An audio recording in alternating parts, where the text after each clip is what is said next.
Shalom, saudara-saudara sekalian. Hidup dekat dengan Tuhan bukan berarti bebas dari masalah dan persoalan. Hari-hari ini saya melihat, mendengar, bahkan merasakan sendiri persoalan dan kesulitan hidup menimpa banyak orang. Ada yang terhimpit ekonominya, ada yang terancam kesehatannya, bahkan kematian mengintip kita setiap saat. Banyak orang merespon hal ini dengan cara yang berbeda-beda. Ada yang menyalahkan Tuhan, ada yang menyalahkan orang lain, ada yang menyalahkan pemerintah, dan sebagainya. Ada juga yang menyalahkan masa lalu. Namun tak sedikit yang menyalahkan diri sendiri dan akhirnya bunuh diri. Saudaraku yang saya kasih di dalam Tuhan Yesus Kristus, bagaimana sikap kita sebagai orang Kristen ketika ada masalah, ketika ada persoalan menghimpit kita dan menghadang kita? Alkitab memberikan pengajaran yang luar biasa dan dahsyat. Bagaimana merespon setiap masalah yang menimpa kehidupan kita. Mari kita akan membuka Alkitab kita dari Matius pasal 8 ayat 23 sampai dengan 27. Dari bagian ini kita tahu, saudara, bahwa murid-murid Tuhan Yesus sedang menghadapi masalah yang dahsyat dalam kehidupan mereka ketika mereka sedang bersama-sama dengan Tuhan Yesus. Waktu itu Tuhan Yesus bersama dengan murid-muridnya sedang naik perahu menuju ke seberang. Tetapi di tengah jalan datanglah angin ribut, datanglah tofan. Bahkan di dalam bagian Alkitab yang lain, di dalam Injil yang lain, datangnya tofan yang dahsyat, saudara. Datangnya tofan itu sekonyong-konyong, datangnya angin ribut itu tiba-tiba, tanpa diduga. Mungkin mereka tidak siap.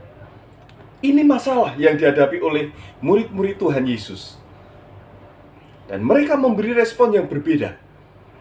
Dan ketika ada masalah dan persoalan, apa respon yang saudara tunjukkan saat badai kehidupan, bahkan yang sangat dahsyat, menimpa dan menghantam saudara? Mari kita perhatikan respon yang seharusnya kita tunjukkan sebagai orang percaya. Yang pertama adalah mempercayai kehadiran Tuhan Yesus Kristus. Murid-murid pada waktu itu berlayar dengan Tuhan Yesus. Mereka bersama-sama dengan Tuhan Yesus. Tiba-tiba datang angin ribut, tiba-tiba datang taufan yang dahsyat, dan seakan membuat mereka lupa bahwa Tuhan Yesus sedang ada bersama-sama dengan mereka. Ya, meskipun Tuhan Yesus sedang tidur, atau Tuhan Yesus pura-pura tidur, masalah yang dahsyat membuat mereka lupa bahwa Tuhan Yesus telah melakukan banyak sekali mujizat sebelumnya. Tuhan Yesus melakukan mujizat kesembuhan.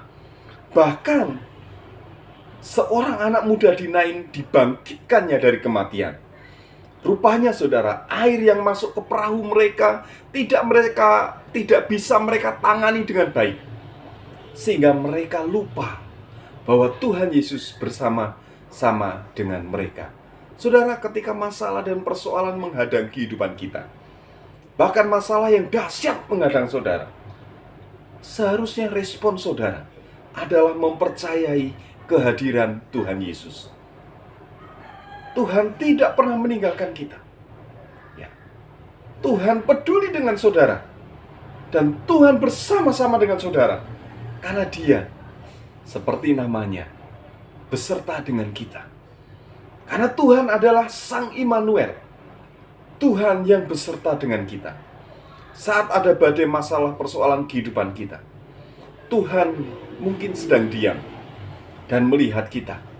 Tetapi itu bukan berarti Tuhan tidak peduli dengan masalah kita. Bisa jadi Tuhan sedang membiarkan saudara memiliki masalah, membiarkan saudara ada dalam kesulitan untuk menguji saudara. Tapi yang pasti Tuhan tidak pernah meninggalkan saudara. Tuhan ada bersama-sama dengan saudara. Saudaraku, seberat apapun masalah saudara, mari percayakan kepada Tuhan Yesus. Tuhan akan menolong saudara, menyelesaikan masalah saudara. Tuhan berkata kepada angin ribut itu pada waktu itu, diam, tenanglah. Ini merupakan satu perkataan yang luar biasa, satu firman yang luar biasa, bahwa Tuhan Yesus sanggup untuk meredakan angin ribut.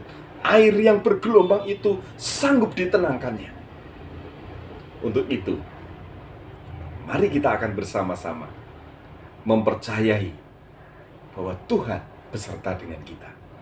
Yang kedua, respon kita ketika kita menghadapi masalah apa? Yang kedua adalah berani menghadapi masalah. Murid-murid Tuhan Yesus sebagian besar adalah nelayan, saudara, yang sudah terbiasa menghadapi danau, yang sudah terbiasa menghadapi lautan yang ada angin ributnya. Tapi mungkin saja mereka belum pernah menghadapi angin ribut yang dahsyat dan datang tiba-tiba, yang datang sekonyong-konyong. Namun sebagai seorang nelayan pastilah mereka terbiasa menghadapi itu. Namun rupanya saudara, kekuatan mereka, kemampuan mereka, pengalaman mereka tidak sanggup untuk menyelesaikan masalah itu. Pada akhirnya mereka memberi respon yang sangat buruk. Pertama adalah menyalahkan Tuhan Yesus dan pesimis tentang hidup mereka. Mereka berkata, "Guru, engkau tidak peduli kalau kita binasa. Tuhan kita binasa dan engkau tidak peduli." Sumber masalah memang bisa berasal dari mana saja, saudara. Ada masalah yang berasal dari iblis. Kemungkinan besar masalah yang dihadapi oleh murid-murid Tuhan Yesus berasal dari iblis. Tuhan Yesus pada waktu itu sedang naik perahu bersama dengan murid-muridnya menuju ke sebuah tempat. Dan kita tahu di perikop selanjutnya bahwa tempat yang dituju adalah Gerasa. Untuk apa Tuhan Yesus pergi ke Gerasa? Untuk menyembuhkan seorang yang kerasukan iblis. Tujuannya adalah menyembuhkan, mengusir roh jahat yang merasuki seseorang. Bisa jadi angin yang dahsyat yang datang tiba-tiba ini adalah perbuatan iblis, ya, yang dikirimkan iblis untuk menghambat laju perjalanan Yesus dengan murid-muridnya. Masalah bisa berasal dari iblis, tetapi masalah juga bisa bersumber dari dosa kita, kesalahan kita. Masalah bisa bersumber dari ketidakmampuan kita untuk mengikuti rencana dan kehendak Tuhan. Selain itu juga masalah diberikan Tuhan untuk menguji iman kita. Tetapi dari manapun sumber masalah itu, saudara harus berani menghadapinya, optimis dan tidak takut. Jangan menyalahkan pihak lain. Masalah adalah cara kita untuk bertumbuh semakin dewasa dan semakin kuat. Hadapilah setiap masalah, karena Tuhan Yesus beserta dengan saudara. Saudara akan mendapat kekuatan yang berasal dari Tuhan. Milikilah optimisme keluar dari masalah kehidupan kita. Jangan menyerah, jangan putus asa, never give up. Yang ketiga, respon apa yang harus kita tunjukkan ketika kita menghadapi masalah? Yang ketiga adalah memiliki iman yang teguh. Ketika murid-murid merespon dengan buruk atas kesulitan yang mereka hadapi, Tuhan Yesus mempertanyakan iman dan kepercayaan mereka. Mengapa kamu takut? Mengapa kamu kurang percaya? Injil Markus mencatat, mengapa kamu begitu takut? Mengapa kamu tidak percaya? Injil Lukas mencatat pertanyaan Tuhan Yesus, di manakah kepercayaanmu? Ini semua berkaitan dengan iman. Masalah yang dahsyat dan ketakutan telah mengikis, mendegradasi iman murid-murid Tuhan Yesus. Saudaraku yang saya kasih di dalam Tuhan, masalah dan persoalan pada masa sekarang ini sering kali membuat beberapa orang tidak lagi percaya kepada Tuhan Yesus yang sanggup untuk menyelesaikannya. Beberapa menyalahkan Tuhan, sementara yang lain meninggalkan imannya. Bagaimana seharusnya respon saudara? Milikilah iman yang teguh. Percayakan hidup saudara kepada Tuhan Yesus. Tuhan sanggup untuk melakukan perkara-perkara yang ajaib. Tuhan Yesus sanggup menyelesaikan masalah dan persoalan saudara, seberat apapun. Seberat apapun. Taruh dan percayakan hidup saudara kepada Tuhan yang telah menyembuhkan orang yang sakit, yang telah dan pernah mencerikkan mata orang buta, yang membuat orang bisu berbicara, yang tuli mendengar, yang lumpuh berjalan, bahkan yang mati dibangkitkan kembali. Saudaraku yang saya kasih di dalam Tuhan Yesus Kristus, ketika masalah dan persoalan menghimpit saudara, baik masalah kesehatan, masalah finansial, masalah keluarga, ada tekanan dan intimidasi atas iman saudara, milikilah 3 respon tadi. Mempercayai kehadiran Tuhan Yesus, berani menghadapi masalah, memiliki iman yang teguh, dan Dan saat saudara menunjukkan respon yang benar, maka kemuliaan Yesus Kristus akan dinyatakan dalam kehidupan saudara.